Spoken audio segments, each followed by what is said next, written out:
شێخ سەعیدی پیران و شۆڕشی کورد لە ساڵی 1925 لە باکووری کوردستان مەیلی ئاینداریەکەی لە ناو تەریقەتدا پێگە ئاینێ بەهێزەکەی و بوونی هەزارەها شوێنکەوتەی ئاینی و بە فاکتەرێک کە گومان بخرێتە سەر نیشتیمان پەروەریەکەی چونکە شۆڕشەکەیان بە شۆڕشێکی ئاینی بەرامبەر تورکیای نوێ و کەمال ئەتاتورک پێناس کرد.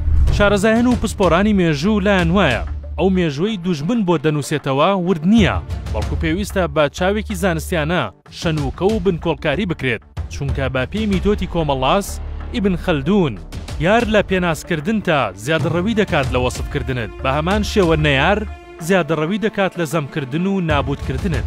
هەڵسەنگاندنی شۆڕشی شێخ سەعید لە نێوان ئاینداری و نەتەوایەتیدا. کۆمەڵی یەکەم ئەو بۆچوونەی کە شۆڕشەکەی بە شۆڕشێکی ئاینی پێناز دەکەن دەڵێن لەو نامەیی بۆ سەعیدی نەورەسی ناردووە و ئەو نامەشی لای کاربەدەستانی تورکیا هەیە دەیسەلمێنێت کە گرفتی سەرەکی شێخ سەعید ئەلمانی بوونی تورکیای نوێ بوو بە سەرکردایەتی کەمال ئەتاتورک.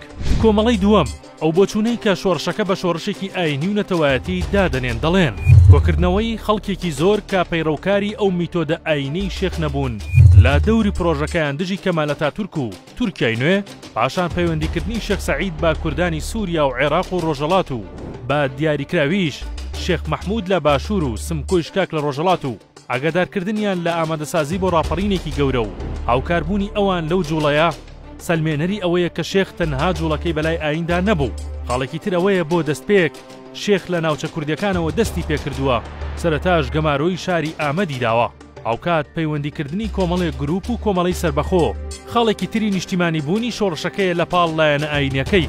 ساڵی 1923 یوسف زیا ئەندامی پێشووتر لە نوێنەرایەتی شاری بەتلیس لە باکووری کوردستان سەردانی شاری خنیسی کرد بە مەبەستی پەیوەندیکردن بە شێخ سەعیدی پیران و ئامادەکاری بۆ شۆڕش دژی تورکیا.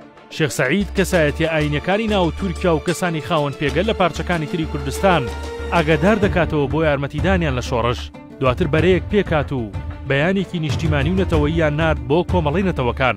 دیارترین کەسایەتی ناو ئەو کۆمەڵەیە یوسف زیا و خالید جەبری بوون. ئەو کۆمەڵەیە پەیوەندی بەست لەگەڵ پارتی کۆماری پێشکەوتی تورکیا کە ساڵی 1925 دامەزرا بوو. سەرچاوەکانی بەردەست ئاماژە بە خیانەتی هەندێک هۆزی کورد دەکەن کە خەبەری ئامادەکاری شۆڕشیان گەیاندە کەمال ئەتاتورکی سەرۆک کۆماری تورکیا.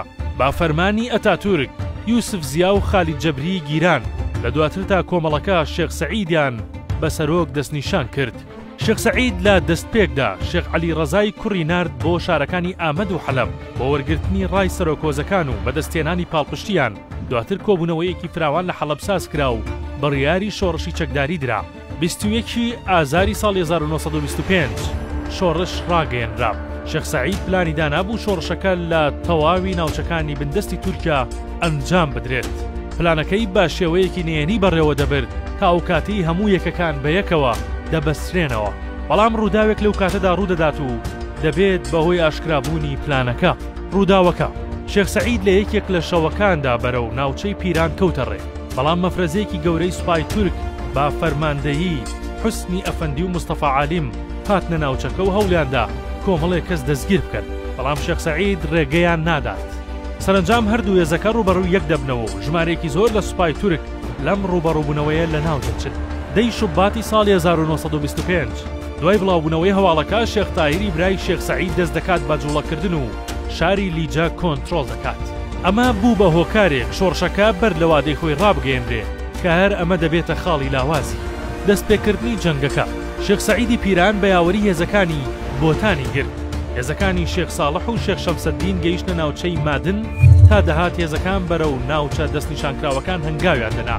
شێخ سەعید تەرکیزی خستە سەر شاری ئامەد تا یەکانگیری لەگەڵ خەڵکەکە بکەن و بتوانن ئەو ناوچەیە ئازاد بکەن، بەڵام سەرباری گەمارۆدانی شاری ئامەد تورکەکان لە ناو شاردا خۆیان نەدا بەدەستەوە و بەرگریەکی سەختیان دەست پێ کرد. هەرچەندە هێزی شێخ سەعید لەلایەکی شاراوە بە هاوکاری خەڵک نزیک بوو لە داخڵبوونی تەواو، بەڵام پەرتەوازەیی هێزی شێخ سەعید و هەژاریان لە ڕووی چەکەوە. سەرباری ئەمەش خیانەتی زۆر هۆز و پاشا و یارمەتیدانی دەوڵەتانی بەشدار لە سایکس بیکۆ و لە ناویاندا فەڕەنسا وای کرد پاشە کشە بکات. پاشان ئەو خیانەتەی لە شێخ سەعید کرا هەر بەوە نەوەستا سوپاکەی تێک بشکێنن، بەڵکو بەهۆی هەواڵدەر لە سەرچەمی موراچ لە ناوچەی گەنج شێخ سەعید و بەشێک لە سەرکردە و سەربازەکانی بەدیل گیران. 29 حوزەیرانی ساڵی 1925 بە دادگاییەکی سەرپێی و ڕووکەش فەرمانی لە سێدارەدان بەسەر شێخ سەعید و هاو خەباتگێڕانیدا جێبەجێ کرا. حکوومەتی تورکیا لە دوای ئەو کاتەوە تا ئەمڕۆ بەردەوامە لە سزادانی بنەماڵەکەی بە تایبەتە و کەسانەی کە نەیاری دەوڵەتی تورکان و نەبوون بە بەشێک لە دەسەڵات بە هەمان هۆکار 3 جار ڕاگوێزراون و دەست بەسەر شتەکانیاندا گیراوە.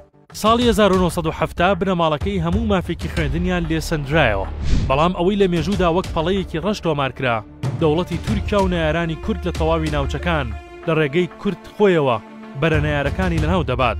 تەنانەت ئەو دادوەرەی فەرمانی لە سێدارەدانی بەسەر شێخ سەعیددا جێبەجێ کرد بە پێی سەرچاوەکان عەلی سائیبی بەڕەگەز کورد بوو.